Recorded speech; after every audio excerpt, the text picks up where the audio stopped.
Welcome to another episode of the More Than Physics podcast, where, just like in a text publication, I talk about physics, mathematics, and science in general. But here, it's in the context of how my day-to-day in academia is going. Lectures, study routines, topics being covered, and things I learned or have been struggling to understand. A reminder that if you want to support the podcast or the publication, the Substack link is in the show notes. So last week I mentioned a focus on statistical field theory, which is one of the courses I'm currently taking in my master's, and that I've been finding confusing or more difficult than the other ones. I did focus on that on the last few days, and now I believe I understand things, which is a very positive thing.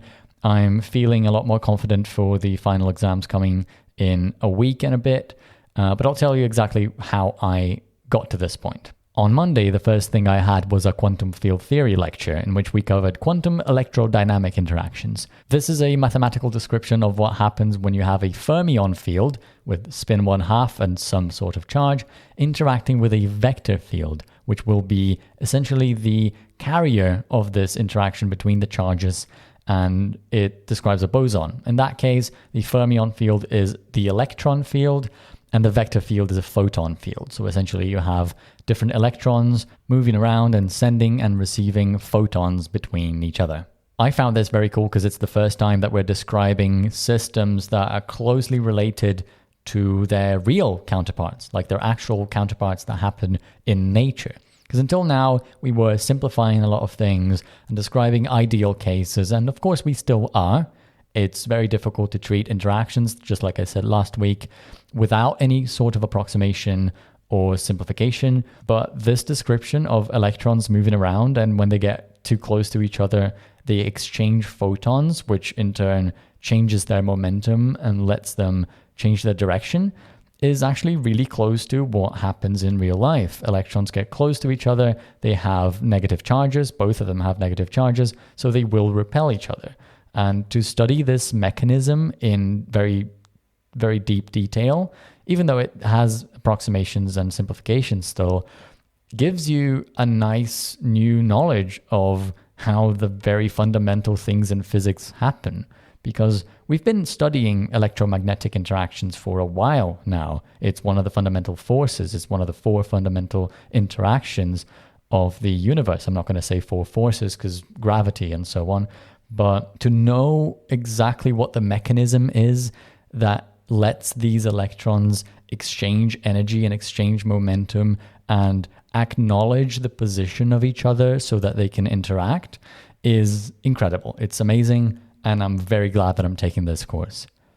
Something else that we did in the lecture in the last few minutes of it is a tiny introduction to renormalization, because there's a big problem that currently looms over most of our modern theories of physics, which is while doing the calculations, while dealing with the maths, you tend to stumble upon a lot of infinities. Quantum field theory, for example, has infinite energies sometimes.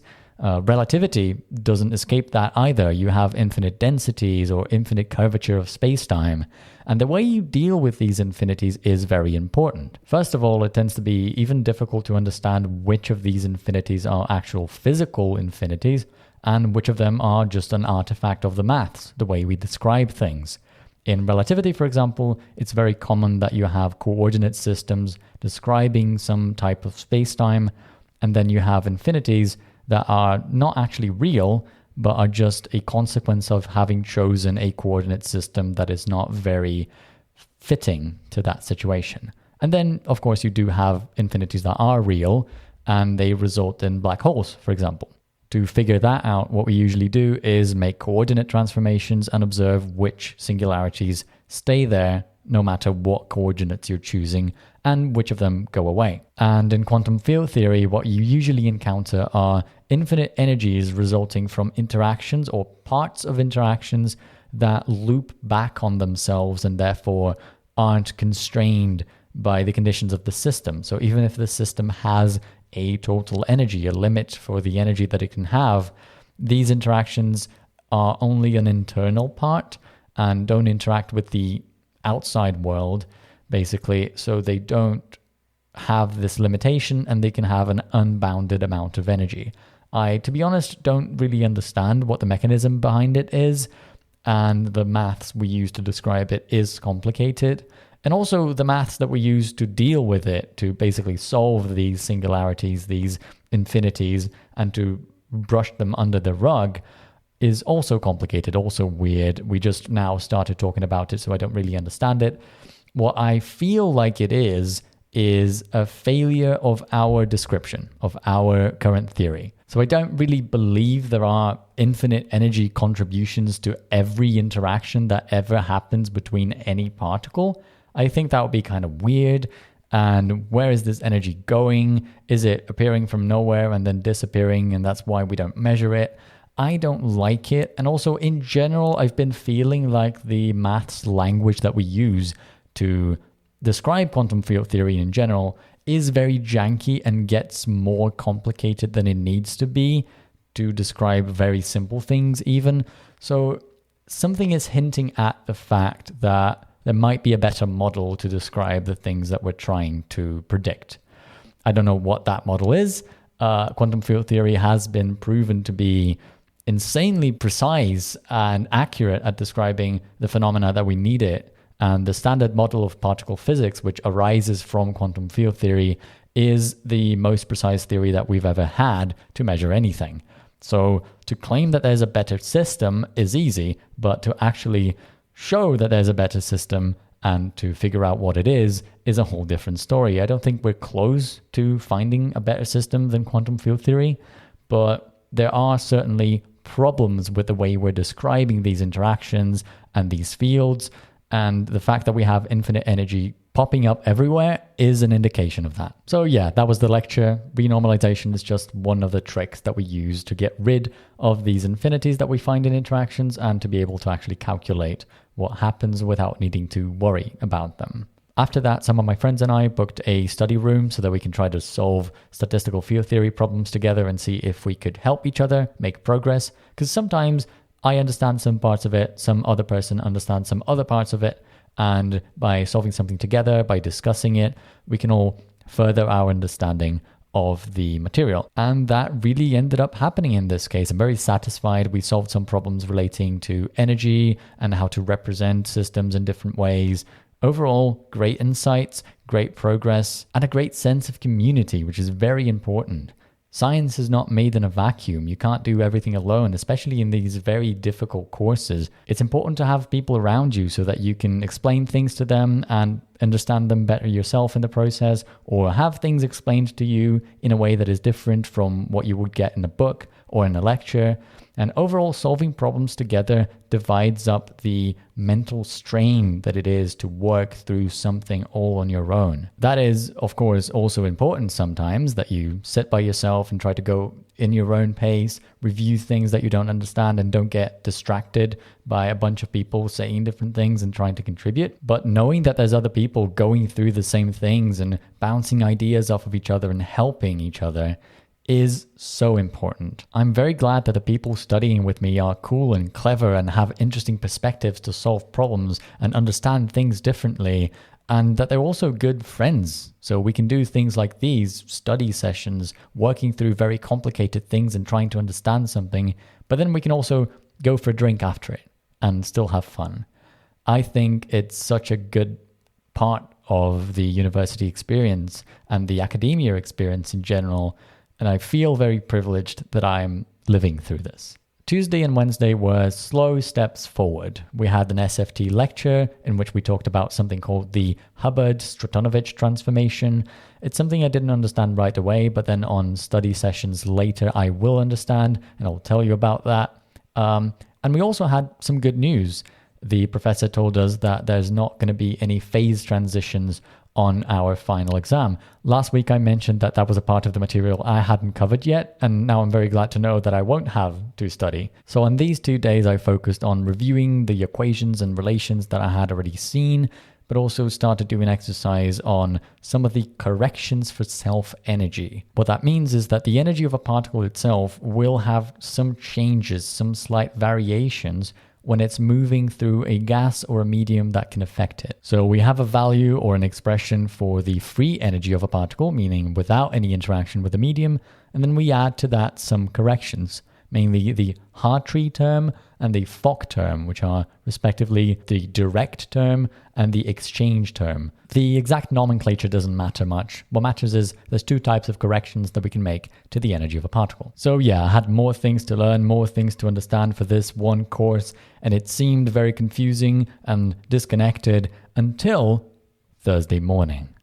On Thursday morning, something magical happened. A lot of things clicked. I was reading through a chapter, or specifically through a section of a chapter that I had already gone through a few times even. But then I read one of the equations and finally the terms all made sense, and that made everything else around it, the sections before it, the sections after it, kind of click into place. This is the moment we all wait for when studying some new complex thing. That's a very common feeling for physicists. You seem lost, everything seems disconnected, until suddenly everything clicks, everything falls into place.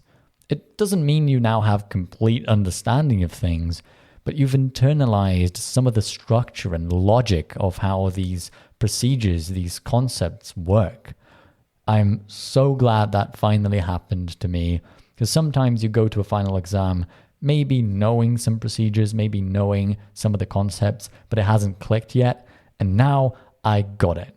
Now I think I'm confident enough to go to this final exam, not knowing everything, of course, because that's kind of impossible, but at least having a general understanding of what the big picture is and what the equations mean, what are we trying to do with this, and how to apply them. I've come back to some of the exercises that I had made in the days before, and I solved some new ones as well to confirm that I had actually understood the things that I thought I understood. And yeah, it did work. I even explained it to some of the people around me, some of my friends that were studying with me, and my explanations were good. I felt good about explaining how the things work, and the logics all made sense, and they understood it too. So we all made progress, and I'm feeling good about it. One of the most frustrating things about studying high-level physics and high-level maths is exactly this step. Not because this step of understanding is bad, no, it's amazing, but because you never know when it's about to happen. You never know when you're at the verge of a new insight or a new understanding. Sometimes you can spend weeks looking at a material, looking at a set of problems or a set of equations, and you can have no real idea of what they're telling you.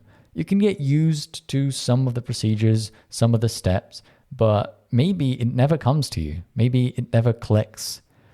But when it does, when you do make that step towards understanding and looking at things from a perspective of, oh, that's why these terms are this way, and that's why the theory is structured like this, it makes everything worth it. Every frustration, every hour that you spent looking at a thing, not having any idea of what was going on, is now justified. Everything's good and peaceful, and the world is kind again. So that's great news. I think now I have a good understanding of interactions, of Green's functions, of Matsubara sums. I talked about that last week. I think I have an idea of what these self-energy corrections are, and even the Hubbard-Stratonovich transformation, which we had learned in the lecture in the beginning of the week. I think I now know how to work with it. To explain it, you need to understand that when we describe these systems, we have terms of different orders, different complexities, and we can usually just solve mathematically the terms of first order and the second order. And the problem is, when we're dealing with interactions, there's usually a term of fourth order that appears in the equations. We can't really deal with that. So the Hubbard-Stratonovich transformation separates this term of fourth order into two terms of order 2. There is, of course, no free lunch, so unfortunately this process introduces another scalar field into the whole thing. It does make calculations longer, but it makes them a lot easier. And I think I understand how it works now, both conceptually and mathematically. This week, in terms of hours invested into studying, I don't think I did as much as I wanted to do.